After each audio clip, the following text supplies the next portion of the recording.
चला तर आज मी इथं बनवते भोगीची भाजी. तर इथं मी घेतले वांगे, पावटा, तुरीच्या ओल्या शेंगा, ओला राजमा घेतले, फरसबी घेतले, गाजर घेतले, बटाटा घेतले, बोर चिरून घेतले. मी इथं हे घेतले हरभऱ्याचे ओले हरभऱ्याचे दाणे आणि पावटा, ओला पावटा, गाजर घेतले. तुमच्याकडे जे अवेलेबल भाज्या आहेत ते घेऊ शकता तुम्ही. माझ्याकडे जेवढ्या होत्या तेवढ्या मी घेतले. फोडणीसाठी तर मी अद्रक लसूण पेस्ट, हिरवी मिरची, कढीपत्ता, कोथिंबीर. वाटण वगैरे मी टाकणार नाही. वाटण वगैरे टाकायचं काही असं काही नाही. आपण रोजच्या भाजीला वाटण टाकूनच भाजी बनवतो. ही एकदम साधी सिंपल खूप छान होते. आपण रोजच्या भाजीला तर वाटण टाकून खातोच, पण हे वेगळ्या पद्धतीने एकदम साधी करते. इथं घेतले तीळ आणि शेंगदाणे. आपल्याला हे भाजून याचं मिक्सरमध्ये कूट करून हे टाकायचं आणि टोमॅटो. तर चला आता करूया पुढची प्रोसेस. शेंगदाणे वगैरे मी भाजून घेते. शेंगदाणे झाल्यानंतर तीळ भाजते. हे आपल्याला मिक्सरमध्ये बारीक करून घ्यायचं. आता मी भाजून घेते तीळ. तीळ भाजायला काही जास्त वेळ लागत नाही. 1-2 मिनटं आपण भाजून घेणार आहोत, लगेच काढायचं याला. जे आपण भाज्या सगळ्या घेतल्या ते मी स्वच्छ धुवून कापून वगैरे घेतल्या. त्या भाज्याला मी या तेलामध्ये थोडं फ्राय करून घेणार आहे. मी यात आता पहिले बटाटे टाकणार आहे.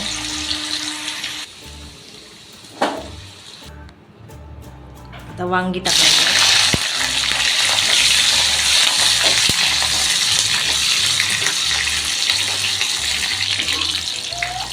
आता वांगी झालेली आहेत, वांगी काढून घेते. यात टाकणार आहे आता फरसबी आणि गाजर. हे बाकीचं सगळं मी आपलं गेवडा, राजमा, चवळीची शेंग वगैरे सगळं आहे ते मी एकत्रच करून घेणार आहे, तळून घेणार आहे. जास्त वेळ का नाही करायचं, आपल्याला 2 ते 3 मिनटं असे करून घ्यायचं, जास्त नाही. ते फुटून अंगावरती त्यातून थोडं त्याला परतवून घ्यायचं. हे झाले आपले. आता मी याला काढून घेणार आहे. आता यात टाकणार आहे गेवडा आणि पालक. थोडंसंच आहे, याला पण लगेच काढून घेते.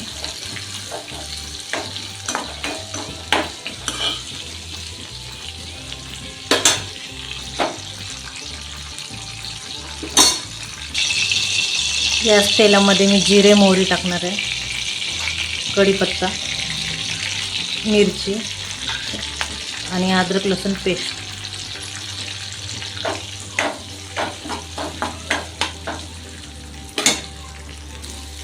आता यात मी आपल्या सगळ्या भाज्या टाकून घेणार आहे.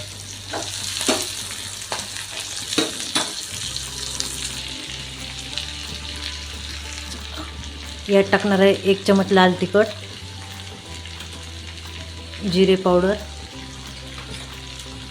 धना पावडर, गरम मसाला आणि हळद. आता त्याला खालीवरी करून घेते, फिरवून घेते.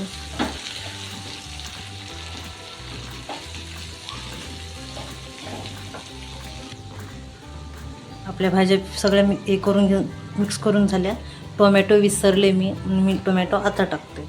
तुम्ही सुरूलाच फोडणीमध्ये टाकलं तरी चालतं. चवीनुसार मीठ आणि कोथिंबीर. शेंगदाण्याचं तिळचं आपण कूट करून घेतलं होतं ते पण टाकते आणि याला मिक्स करून घेते. आता यात आपल्याला गरमच पाणी टाकायचं आहे. गरम पाण्यामुळं भाजी पण आपली लवकर शिजते आणि भाजीचा कलर पण जात नाही. त्याच्यामुळे गरमच पाणी टाकायचं.